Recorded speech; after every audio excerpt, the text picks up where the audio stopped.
according to the Quran, would ascend to heaven. Hello and welcome to Sport This Morning. I'm Cecilia Omogbe. It's great to have you join us again. I'm Tayo Salam.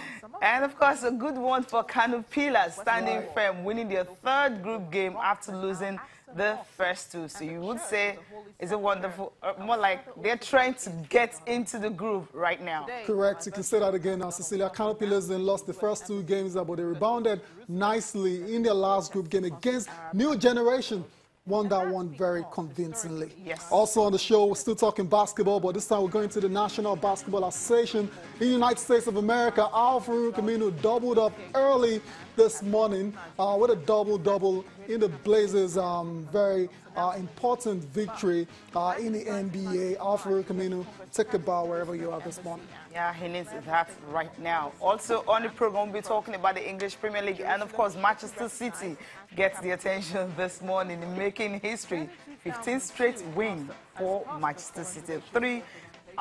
4-0 win over Swansea. Yes. And Sergio Aguero also continued his own history making, becoming a legend in the club. Absolutely. What can we say about City? We'll try and we'll talk more about them definitely later on the show. Cecilia, they're incredible right now, incredible run of form. Very interesting to see that team that ends this run. Tottenham next.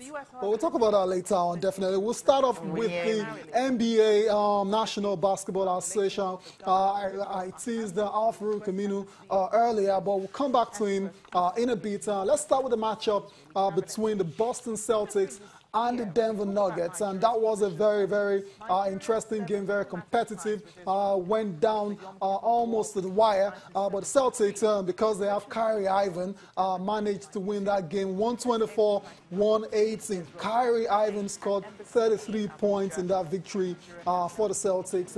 By any means, not easy at all. That's all, not an easy one. You know, we talked about the fact that when they don't have him, there seems to be a little problem. Absolutely. But when he's there, I mean, he stepped up, getting as much as 30 points. You said that's a huge one for him. He wasn't the only one. Jalen Brown added 26 points. Aaron Baines also added another 17 points. So for them to be able to overcome a career high 36 points by Nuggets guard Kyrie Harris. He was the one to go 36 points. That's his best in his career. But at the end of the day, the Celtic guys just came up and they were ready for it, and they just didn't let them breathe. That's how they were able to win. Absolutely. So good one for the Celtics, bouncing back from their loss in the last game. We also saw action between the Minnesota, beg your pardon, from the OKC Thunder and Indiana Pacers. That was the homecoming for Paul George, and good for him. He made a winning return to Indianapolis. It was a very tight victory as well, to 195 in favor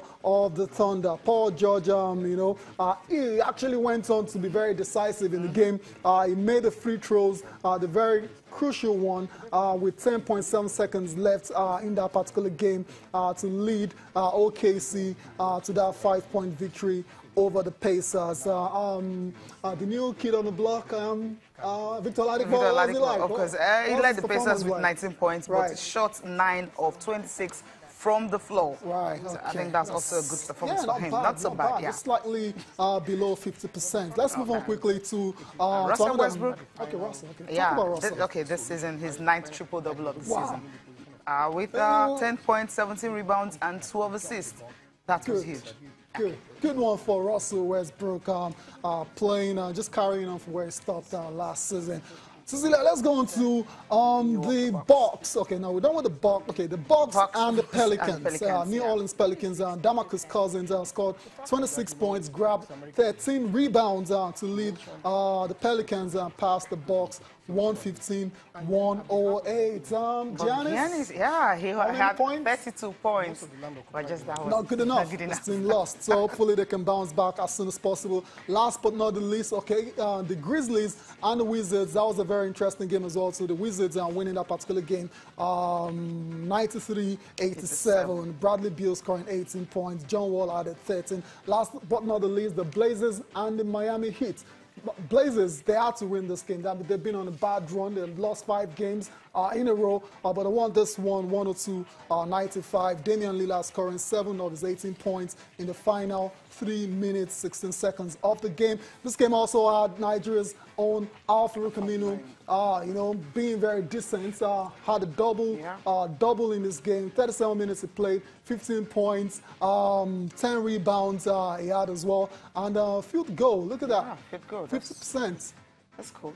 Very impressive, you'd say. From 3-point range as well, too. 62. Decent as well, too. Rebounds, 13, actually. And very good. I mean, he was injured for a while. He's back now. He's trying to get his groove.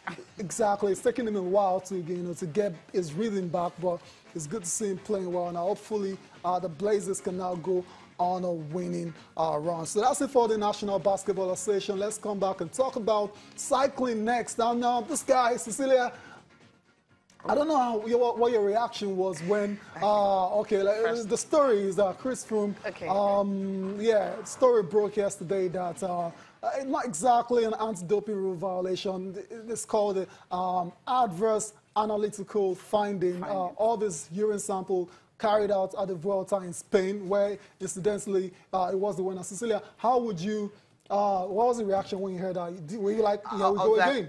Exactly. What's going to happen? But then when he came out to actually clarify and everything and all that, look, it is something he's been taking for a while. We know he's asthmatic. I mean, we know his history and all that with asthma. But the question that came to mind was like, at that time, the final week of the season, why will you want to double, why will you want to double the dose when you know that, okay, this is the limit. But then, that's the big question that came. It's a big question. But he has actually came out to try to, he came out to try to explain, the reason and all that. Maybe we'll just listen to him. Yeah, we'll get to listen to him, right? But because it's very important, he clarifies what's going on. But the story is a sample showed excess levels of the asthma drug, Cecilia, salbutamol. That is it right there. Under World Anti-Doping Agency rules, riders are allowed a level of 1,000 nanograms per millimeter. But the 30-year-old had twice the amount of that limit, and that's where the grey area is. And Chris Froome, like I said, has been trying to explain exactly the reason, because he understands what it takes, he understands what it means, so there's no way he would deliberately want to go ahead and do that. There's a lot at stake. A lot at stake. Okay.